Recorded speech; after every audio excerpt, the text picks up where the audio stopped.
Welcome back, everyone. I'm Setharoth, and today we are diving into the Divine spells from the spell mod Phenderix. This is a wide variety of spells going from damage to buffs to protections, so we've brought in our lovely Lydia as our little volunteer to help us show off some of these special spells, and we're going to see how this goes. So the first spells that really stood out to me are the fortification spells. Now, keep in mind, if you're running Apocalypse, there's a spell called Akatau's Recital that allows you to auto-cast stuff when you enter combat. So you could theoretically auto-cast some of these spells for combat as well as use them for crafting. So for example, we're going to go ahead and whip out Fortify Creativity, which has a pretty decent, lasts about 30 seconds, so you will be casting it multiple times. Probably cast it and then do whatever item you're trying to craft and then recast it again because it's got a pretty short time. However, it gives you a boost to those skills. So Fortify Crafting gives you Alchemy, Enchanting, Smithing, and a Speech upgrade, which is a nice little perk. I guess it assumes that you're also going to be trying to sell the stuff that you've made. So I guess that helps as well. An interesting perk you'll notice with these divine spells is not only do they give you the buff, but they also bring in a status called favored. When you use divine magic, you become favored for about 10 seconds. Now, if you are using multiple divine spells at a time, in other words, if you're already favored and you cast it again, then you also get a stamina restore on top of it. So if we were to do some sprinting, use up all my stamina, using all my stamina, and then we double cast. There we go. So the second time I cast the divine spell, I get the stamina boost. So keep that in mind when you're looking at some of these spells that are actually offensive in nature. This actually creates some divine spells that do damage. You can be raising your stamina as you are offensively using magic. So as far as crafting goes, this is a nice perk. 30-second, not perk, but a nice spell.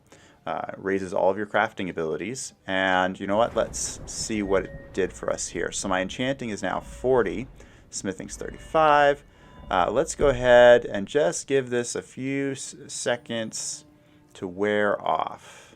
18 seconds. 18 seconds. I should have showed you what my raw skills were first so that you see how much you're actually getting.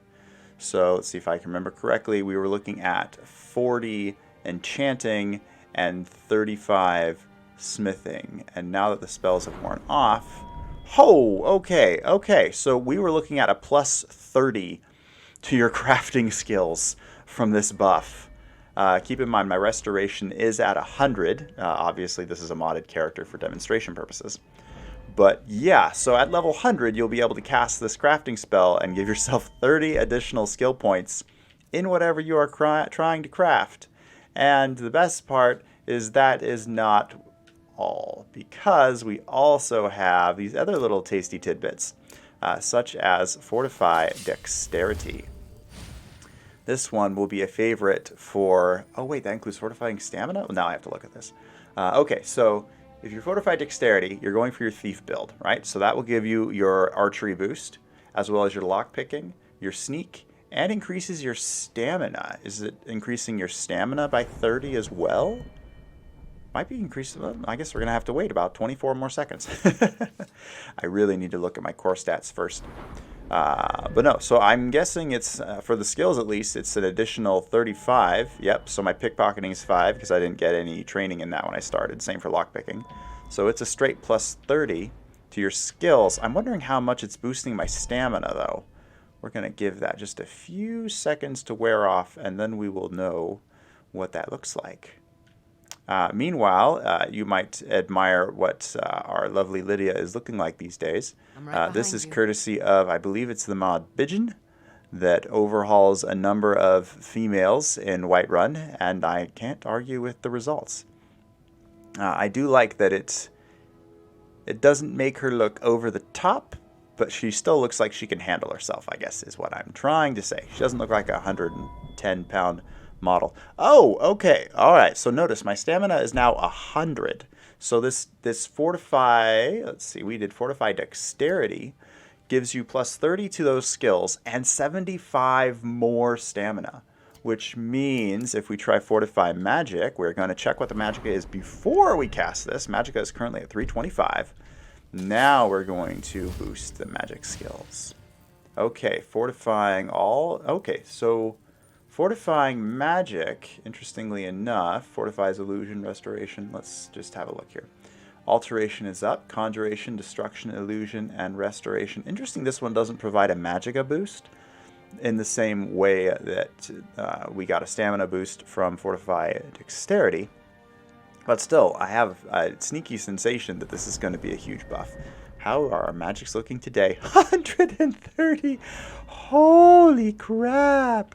Yes, so, wow, okay. Talk about a spell that you will be using early game, mid game, and late game, quite possibly. The only downside, and I think this was a good choice on the part of the modder, was to make it last only 30 seconds. So that's great for crafting. It's kind of touchy if you're going to actually rely on that in combat to save your life. That is kind of... 30 seconds is a pretty small window. I know, because I've got some spells from Odin that give you like elemental resistance, and it only lasts 60 seconds. I don't know how many times I've been in dragon fights where I get too used to the breath attacks not killing me because I have that protection, and then the protection wears off, you know, in 45 seconds of combat, and I'm greatly disappointed. Moving on, now we have Fortify Strength. Let's see what skills we get. Carry weight is enhanced, as well as light armor, block, and heavy armor. And one-handed. Okay. So, okay, magic buffs are still running, but we've got the plus 30 across the board for combat. Yes, please. Two-handed, block, heavy armor, one-handed. Wow. One-handed is suddenly, like, decent. Cool. All right, and it also mentioned fortifying the carry weight. Okay, yeah, by, like, at least 100. That's awesome. Okay. So this is a spell that you could just spam for travel, for example. Because, you know, us Skyrim players, we never get to a location and grab all of the loot and are stuck at, you know, 10 pounds overweight, 20 pounds overweight. And we always have an easy time parting with the extra stuff that could be... No, we don't. No, we don't. Having a spell like this would be super helpful. There are equivalents of this in, I believe it's Odin, possibly Apocalypse, that also alleviates the weight concern. I think I don't have it here. It's called Ease Burden, but it is a little harder to get. I'm not sure if it's adept difficulty or higher, because obviously it increases your ability to grab loot. But here you can fortify your ability to carry stuff, as well as your combat prowess, which is hard to argue with. Next, we're going to look at a very similar... this is an interesting thing that I'm surprised I didn't think of this. I don't think vanilla Skyrim covers a restore stamina spell. I'm fairly certain. It's hard when you get into modding, because I haven't played vanilla Skyrim in, oh geez, at least 7 years. So I really don't know. But that is a lot of stamina. Okay, interesting. Yeah, so I don't know if vanilla Skyrim has a restore stamina spell, but now we do. And when your restoration is maxed out, it's 112 stamina regen, which is quite helpful. That is sizable. We can live with that for sure. Let's see. So all of these have been adept spells so far. Restore stamina is an apprentice level spell, so you can get that one pretty close to the beginning. Obviously healing, I'm just hanging on to that out of habit. That's not a Phenderix spell. Next, we're going to be looking at, let's see, so that's it for the more passive spells. So next we get into the fun stuff. This is called Scorching Ring. Now this is where the side buffs of Phenderix come into play. Scorching Ring will blast the target with divine magic for 37 damage. Then the caster is healed for 30. Keep in mind, I'm at a restoration skill of 100 here, so this is like the max version, although I don't have any perks in it, so it could get higher. But you become favored for 10 seconds. Now, if you're already favored, you gain 20 stamina. So in other words, if you are chaining this in combat, you are not only being healed, you are also regenerating stamina and doing damage all in one spell. Now, you could argue that this is crazy overpowered, and you might be right. We're going to take it for a test drive and find out. All right, where's the bandit? There he is. Okay, come play, sir. Aha, hold still. There we go. That's a good hit. Wow, that does hit hard. Okay, 3 hits and down. For a bandit dropper, I don't know how tough bandit droppers are from a relative strength standpoint. Judging by his loot, he was one of the little grunts that wasn't that tough. I wonder if you can get this... I'm going to check. Okay, so this is interesting. I'm not getting the favored state from Scorching Ring unless it actually hits a target. So keep that in mind. This is like a destruction spell that has to actually hit the target in order for all of the effects to kick into play. So you won't be getting any stamina off if you miss, I guess is what I'm trying to say. So this is an apprentice level spell. So you can grab this almost at the start of your playthrough. And then you're good to go. And remember, a Phenderix vendor is available at every major hold. So you don't have to actually go to Menantis to buy these spells. They are available in Whiterun, for example. Right at the dinner table next to Farengar, you can go ahead and talk to that guy and grab your own slew of spells. Highly recommend Scorching Ring to start out. And you could argue that it's overpowered, but if you throw in the right combat mods, you'll find that you need it or you will die. It's all up to you. It's all up to you.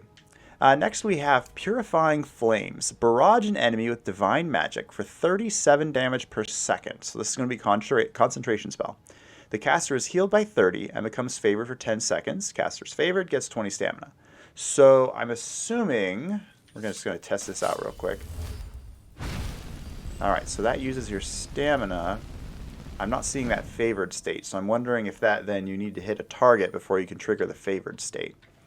We're going to find out real quick. Excusez-moi. There we go. Okay, so we have to hit the target for favored.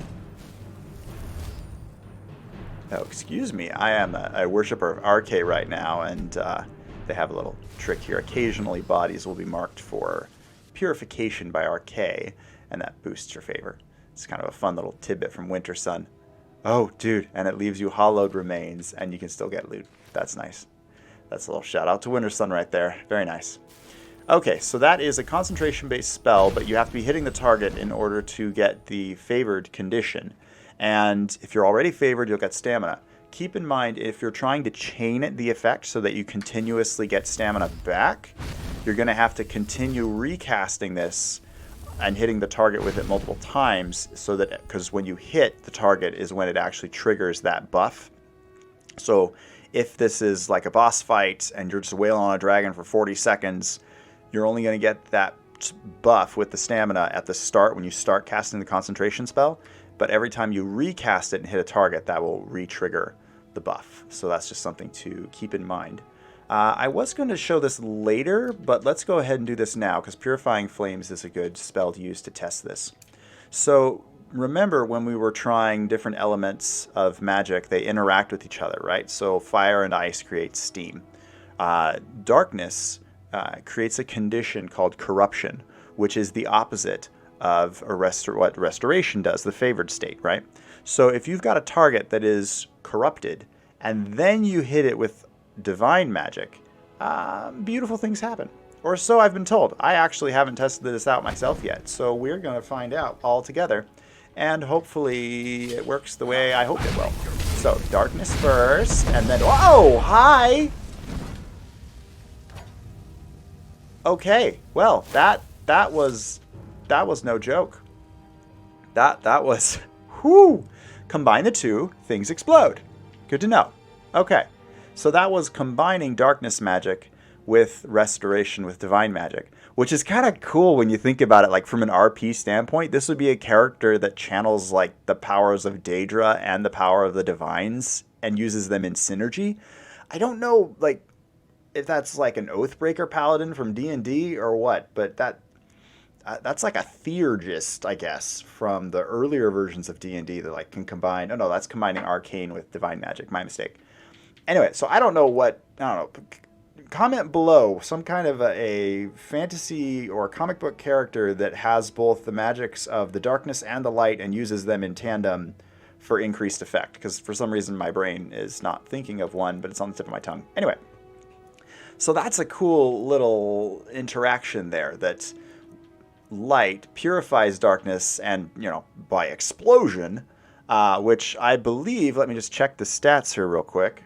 Yes, I assume by explosion that means area of effect damage, but it doesn't actually specifically say that, so I'm not entirely sure, but one can only hope. Alrighty, that leaves us with 2 left. That is a divine spell master level called Sunray. An intense beam of light scorches the target for 157 damage per second. It's channeled. Okay. Caster healed by 40, which is better than their other spells. And your favored condition when it procs gives you 25 stamina. Now, since our last spell that we want to try out is Resurrection, we're going to be testing out Sunray on Lydia and hoping she doesn't take this personally. Oh, wow, it's a one-handed spell, isn't it? Okay, let's see. Is Resurrection a one-handed? Yes, it is. With one hand I take, and with the other I give life. Just give me my magicka. Okay, I think I'm going to have to go into God mode for this. We're going to need unlimited magicka. Alright, I'm sorry, Lydia. This is for science, and mostly the viewers, and some of the ad revenue as well. That's just where we're at here. I apologize, but I'll bring you back, I promise. I know sunburns are no fun. Okay, so we have a dead Lydia. Oh, jeez, I could have just resurrected the bandit, huh? Nobody tell Lydia that I could have just resurrected the bandit and called it good. That I got a favored buff out of it. She's still dead. Okay, let's try this again. Oh! What do you need, my friend? Hi! I must have missed. Okay. We still friends? Okay, so it did reset her AI, so I need to recruit her a second time. But let me just make sure she's not, like, stuck in the wall. Still here. I need Yes, to thing. do something. Yes, my thing. Over here. Can you get over here? Got it. No? I'm right Oh, behind she's not stuck you. in the wall. I had a second. This happened before. I just spawned her into the room, and she couldn't leave this corner.